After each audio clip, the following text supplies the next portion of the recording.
Okay, so here's our pulling truck we've been working on building the last 2 days. And we had a bunch of video yesterday of us building it, but somehow it didn't get saved to the phone. So we pulled it back apart today so we could try to show a little bit more of what we did to it. So we started off, this is a Vetera Ascender frame, and the axles and the transmission and transfer case is out of an axial bomber that we had, and it unfortunately got run over by a truck.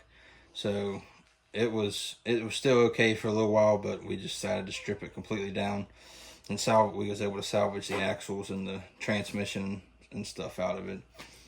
So the Vetera Ascender started off as a Suburban, and the axles in it and the transmission and stuff just weren't very strong, so they didn't hold up and last to what we wanted to do with it. So we stripped it all down and started building over from scratch. So we first started, and we got these two pieces of metal from Roll King and run them lengthways of the to the axles and connected them together. And doing that, these bars are 12 inches long, so that puts the wheelbase just right about perfect for a 12.3 inch wheelbase. So we started there, and then we made our own little piece of metal for the bottom of the frame to attach to the bars, and that serves as the motor plate for the motor and transmission to go down into.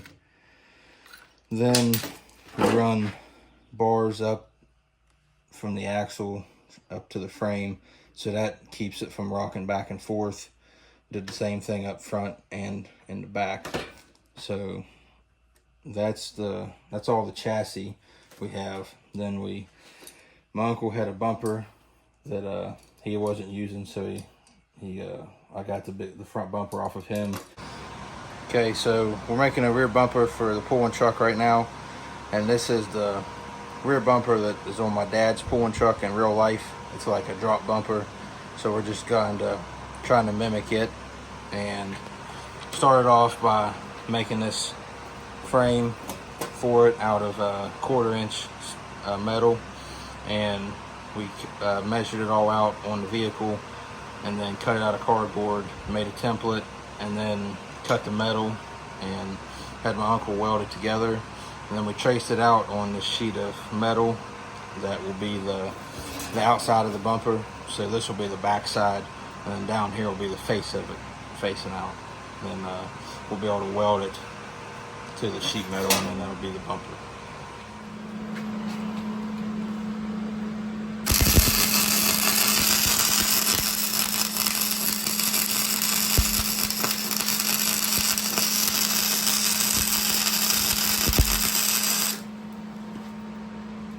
Alright, here's a bumper all mocked up.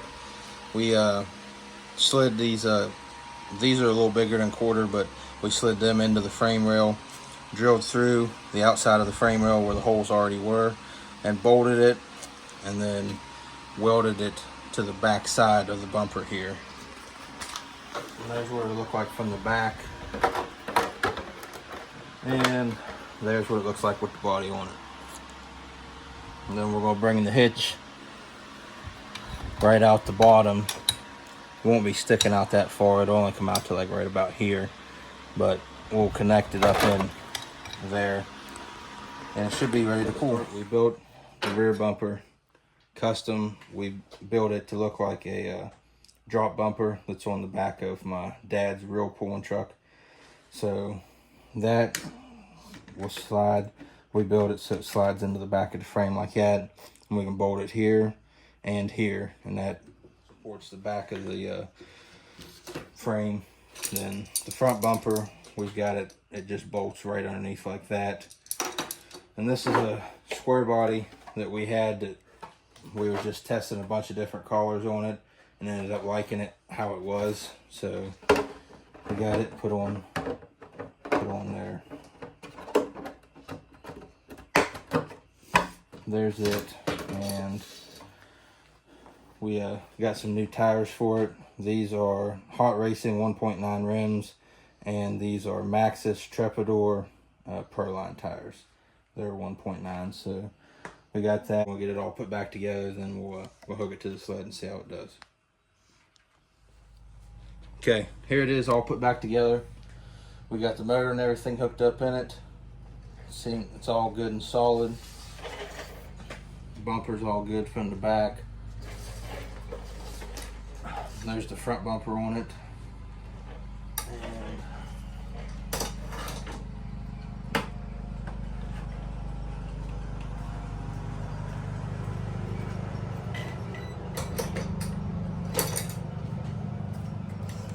steering server is all hooked up.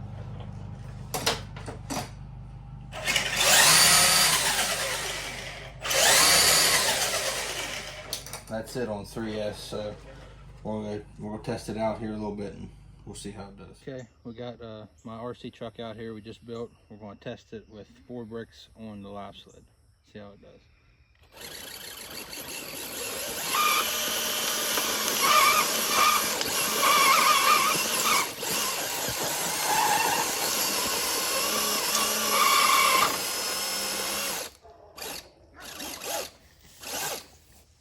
Okay, working on the pulling truck today. We hooked it to the sled after we got it all put it together and ended up breaking the rear drive shaft and stripping out the ring and pinion in the rear end. So we ordered a new ring and pinion for it. It's the same gear ratio and a aluminum motor holder and motor plate for it, because we switched the motors around a little bit and we got a big monster truck motor in it, and it's a little heavy, so it's bending the plastic factory motor holder, so we're going to switch that around too. First work on the ring and pinion, getting it all put back in. Okay, there's a new ring and pinion in the rear end, and here is the old ring and pinion that come out of it. It rounded off these gears pretty good on it, so now hopefully we'll be good to go on the rear end and get it all put back together. Okay, got the rear end all put back together and a new dry shaft in it. My uncle had this aluminum diff cover to put on it, so we put that on there, and everything seems pretty tight on it. We're probably going to take it out here in just a little bit and test it a little bit more and see if we can't break anything else on it. Okay, got the new aluminum motor plate, I would guess you would call it, but it's all on there. We actually had to take and spacer the motor out from the plastic adjustment piece, just 2 little tiny washers length, because the motor was hitting when you go to adjust it on the aluminum. So, but we got that all taken care of. It's off just a hair, but I don't think it's enough to where it's going to hurt it, but we'll get it all put back together, then we'll go out and test it. Okay, got it hooked up to the sled with 4 bricks in the sled. We'll see how it goes.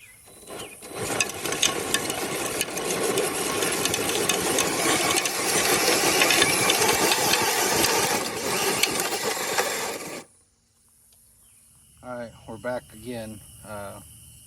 So far we've broken 5 drive shafts in this thing, 4 in the rear and 1 in the front.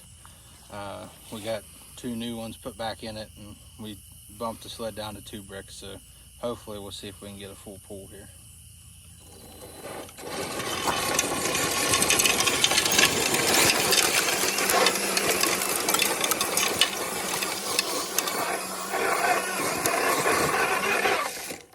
Okay, we got 4 bricks on the dead sled now. We're going to see how it does with it.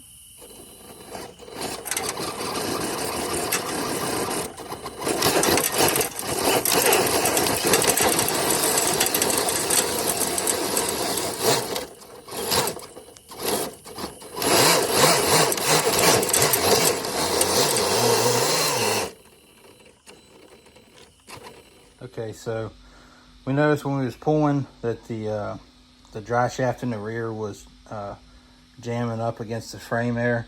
When we took it back off the sled, we noticed that these screws were bent here, and the rear end was rocking back and forth. So it wasn't, these screws in the brake line we used for spacers just wasn't strong enough to hold the rear end from twisting back and forth.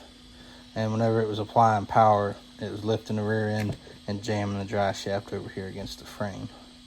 So we're gonna take these off here and maybe just use a piece of this tubing and drill through it long ways and replace the tubing with it, and maybe a one size up screw, see if that will hold it a little better.